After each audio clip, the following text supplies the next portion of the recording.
What's going on, everybody? My name is Next Up Nova, back for another Destiny 2 Beyond Light video. We will be discussing the state of Beyond Light PvP in today's video. Let's get started. So, Beyond Light PvP. It's much different than anything we've ever experienced in Destiny. The main reason being stasis. Stasis is the power of the darkness. If you do not know already, you attain it after the main part of the campaign, and it is known to be very broken.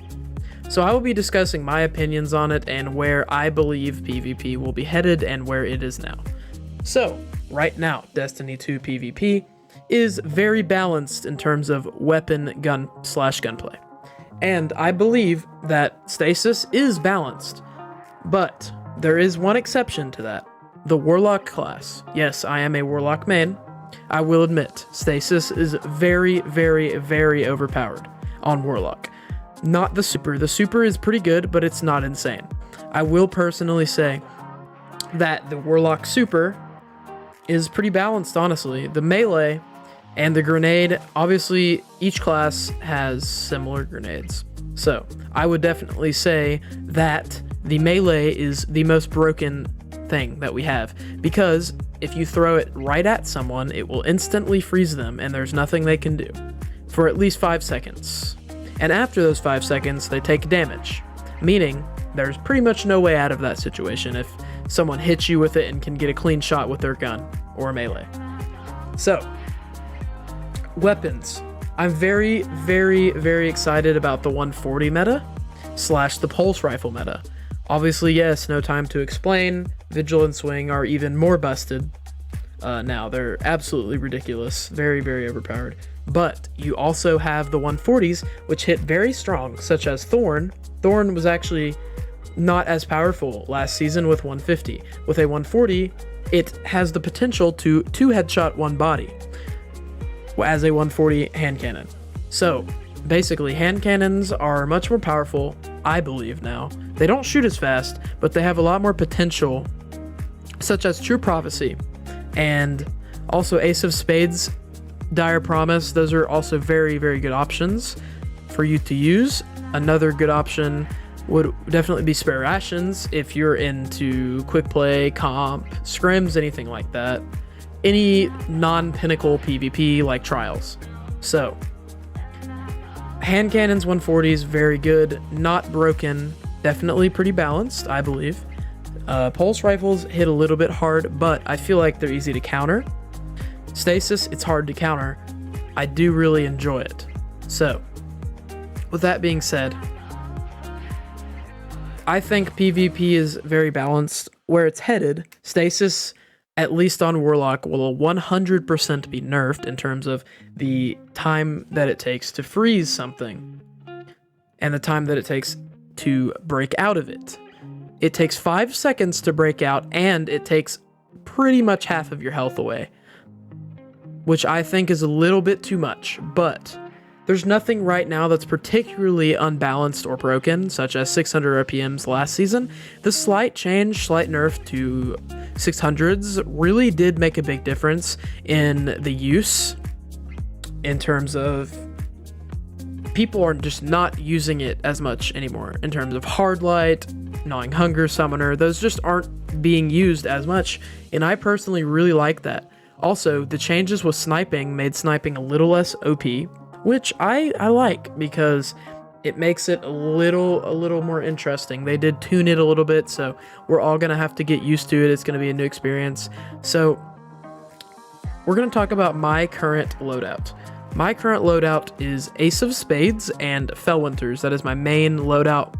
Another loadout I run is Dire Promise with Fellwinters and Tractor Cannon. Tractor Cannon, I know it's a meme, I know, but it is very, very, very powerful. In my opinion, the best heavy for PvP.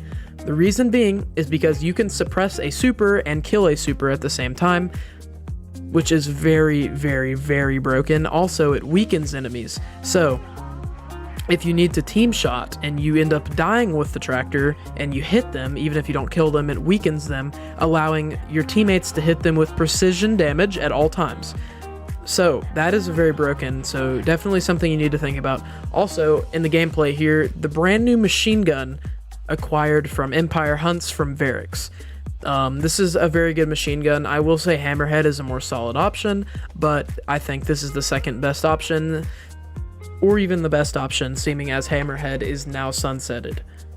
So, we'll cover primaries first.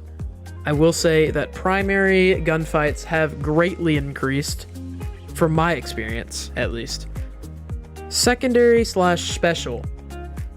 In terms of shotguns, fusion rifles, which I have not seen more than once, and sniper fights. Those three are... Sniping is a lot less OP. It's a lot harder to snipe now.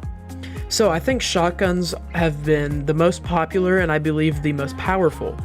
Although they do tend to be very inconsistent at times, they are still very, very fun and just as powerful as they were. Now let's talk about heavies. Again, tractor cannon is very, very overpowered. I will say Hammerhead, the brand new machine gun from Varix. Also, one last option would be Wardcliff Coil, which still stands as the most powerful rocket in PvP and will for a very long time, as long as they don't nerf it. So, subclasses. I say that Top Tree Dawn on Warlock is just as powerful. They didn't change it at all. It's still amazing. It's a very good counter for the hunter because you can dodge their shurikens. Also, specifically for the hunter stasis, whenever they pop their super or throw a grenade like a bubble, this can actually apply to all three classes that have stasis. Whenever they throw like the grenade that makes a bubble around you, actually you can Icarus right out of it with no problem, which I think is very, very, very overpowered, very useful. So one more thing I wanted to discuss is Titans. I feel like Titans are very powerful. They have a little bit of aim assist per se on their melee, but it's very inconsistent and I believe it needs a slight buff in terms of its targeting and also hit registration, which could be part of just the game's issues. So I appreciate you all stopping by. If you enjoyed the discussion, the content, be sure to slap the subscribe button if you enjoyed. Also, be sure to leave a like. Let me know what you think about PvP in the comments down below. Let's have a discussion. Also, we are trying to hit 550 subscribers on YouTube. We are currently about 10 away at the time of recording this video. So if you could help us get there, that would be awesome. We're trying to hit 600 by the end of 2020. That is our goal. So I appreciate you all stopping by. Thank you so much again. I hope you all have a good day, and peace out.